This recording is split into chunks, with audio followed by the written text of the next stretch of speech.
समाअत हुई है जो पहले शहबाज शरीफ के हमजा शहबाज के हलफ के मुतल्लिक़ थी, इसके हवाले से क्या प्रोसीडिंग हुई हैं और क्या आप समझते नहीं कि 3 हफ्ते गुजरने के बाद जो है वो मैं बताता देता हूँ। देखिए, यही अदालत के सामने बात भाई है कि तकरीबन समाअत मुकम्मल हो चुकी थी उस केस की तकरीबन समाअत मुकम्मल हो चुकी थी।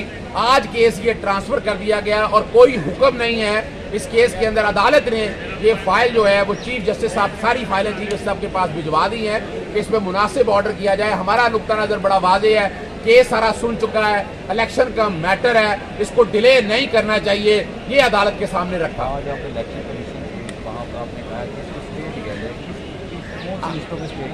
इलेक्शन कमीशन के सामने जो इलेक्शन कमीशन के हवाले से कहा कि 5 मखसूस नशिस्तों का नोटिफिकेशन जारी किया जाए। अगर फर्ज करें अदालत समझती है कि इस तरह होना है, आइन के अंदर ना कोई जमा किया जा सकता है ना तफरीक किया जा सकता है। ये 5 सीटें पाकिस्तान तहरीके इंसाफ की है, ये उनको हक़ नुमाइंदगी से रोका जा रहा है। ना इलेक्शन इसमें ऑर्डर क्या हुआ है? अपना 21 तारीख के लिए अदालत ने नोटिस जारी कर दी हैं और जहां तक हुक्म इम्तनाई पे है उस पर अदालत अभी क्या ऑर्डर जारी करती है वो बाद में पता लगे। कोर्ट के जस्टिस शुजात अली खान साहब के पास हमजा शरीफ की नाअहली और उन्हें चीफ मिनिस्टर से हटाने के केस की समाअत हुई। अदालत को बताया गया कि फाजिल चीफ जस्टिस के पास समाअतें तकरीबन मुकम्मल हो चुकी थी और केस कंक्लूड होने के करीब था। इस अदालत में केस ट्रांसफर कर दिया गया है और कोई भी तहरीरी ऑर्डर मौजूद नहीं है। अदालत ने ये सुनने के बाद मामला भिजवा दिया है जनाब चीफ जस्टिस साहब को कि ये केस पे ऊपर कोई ऑर्डर मौजूद नहीं है। इस अदालत में ये केस कैसे लग गया है, मामला अब चीफ जस्टिस साहब के पास चला गया है। दूसरा बड़ा अहम इशू था वो 5 रिजर्व सीटों पे, मखसूस नशिस्तों पे आज अदालत को बताया कि इलेक्शन कमीशन ने आइन को तोड़ा है, वायलेट किया है, आर्टिकल 4 और 5 को तोड़ा है।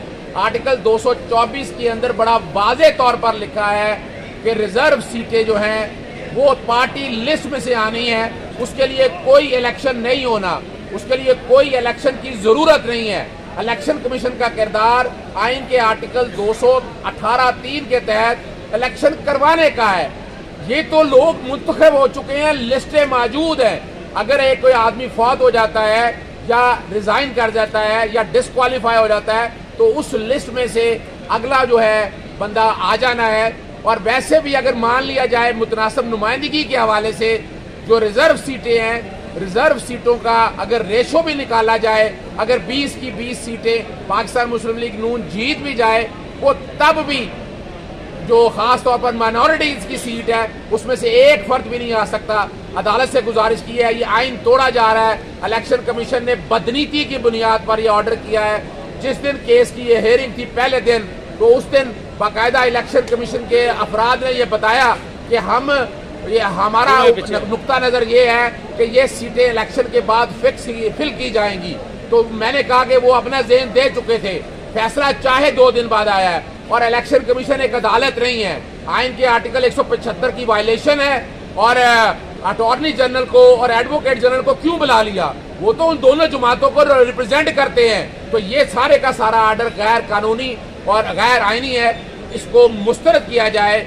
और अटॉर्नी जनरल और एडवोकेट जनरल को अगर अदालत सुनना चाहती है तो नोटिस जारी किए जाएं, मगर अदालत से गुजारिश होगी कि सारी सीटों का नोटिफिकेशन जारी कर दिया जाए और जो फैसला करे उस पर इतलाक होगा।